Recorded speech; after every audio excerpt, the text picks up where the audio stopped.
പകൽ സമയത്തെ ജോലി തിരക്കുകളിൽ ഒരു ആശ്വാസമായി കണ്ടതാണ് ചെങ്ങന്നൂർ കൊല്ലക്കടവ് പ്രദേശവാസികൾക്ക് കിഴക്കേ ജംഗ്ഷനിൽ ഒത്തുചേരൽ. എന്നാൽ അതിന് വെറും കൂടിച്ചേരൽ എന്നതിൽ നിന്നും കലാവാസനയുള്ളവർക്ക് അവരുടെ കലാപരമായ കഴിവുകളെ പ്രകടിപ്പിക്കാനുള്ള ഒരു വേദി കൂടിയായി മാറിക്കഴിഞ്ഞു. അങ്ങനെ നടത്തിയ ഒത്തുചേരലാണ് ഇന്ന് ഇശൽ സന്ധ്യയായി മാറിയത്. പകലന്തിയോളം ഉണ്ടായിരുന്ന എല്ലാ ജോലി തിരക്കുകൾക്കും ശേഷം മനസ്സ് സന്തോഷമാക്കാൻ, വൈകുന്നേരങ്ങളിൽ സൗഹൃദങ്ങൾ പങ്കുവയ്ക്കാൻ, അവ പുതുക്കാൻ വേണ്ടി പ്രദേശവാസികൾ ഒത്തുകൂടുന്ന ഒരു ഇടമാണ് ചെങ്ങന്നൂർ കൊല്ലക്കടവ് കിഴക്കേ ജംഗ്ഷൻ. ഇവിടെ കൂടുന്നവരിൽ മതരാഷ്ട്രീയ ചിന്തകൾ ഒത്തുചേരലിന് പുറത്താണ്. അവിടെ സൗഹൃദം മാത്രം. വ്യക്തികൾക്ക് തങ്ങളുടെ വിഷമങ്ങളും വേദനകളും സന്തോഷങ്ങളും പങ്കുവയ്ക്കുവാൻ ഒരിടം കൂടിയാണ് ഈ ഒത്തുചേരൽ വേദി. അങ്ങനെ നടത്തിയ ഒത്തുചേരലാണ് ഇന്ന് ഇശൽ സന്ധ്യയായി മാറിയത്.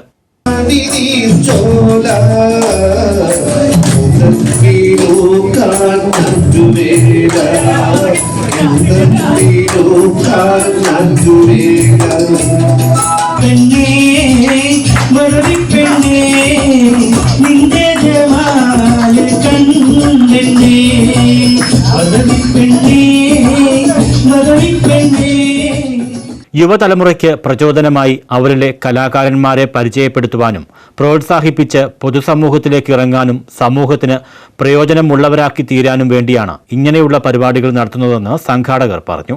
എല്ലാ മാസവും ഒരു ദിവസം ഇശൽ സന്ധ്യ നടത്താനാണ് തീരുമാനം. രാഷ്ട്രീയ സാമുദായിക ചിന്തകൾക്ക് അതീതമായി എല്ലാ മേഖലയിലും പ്രവർത്തിക്കുന്ന ഒരു സുഹൃത്ത് സംഘമാണ് ഇതിന്റെ സംഘാടകർ. News bureau, Chengannur.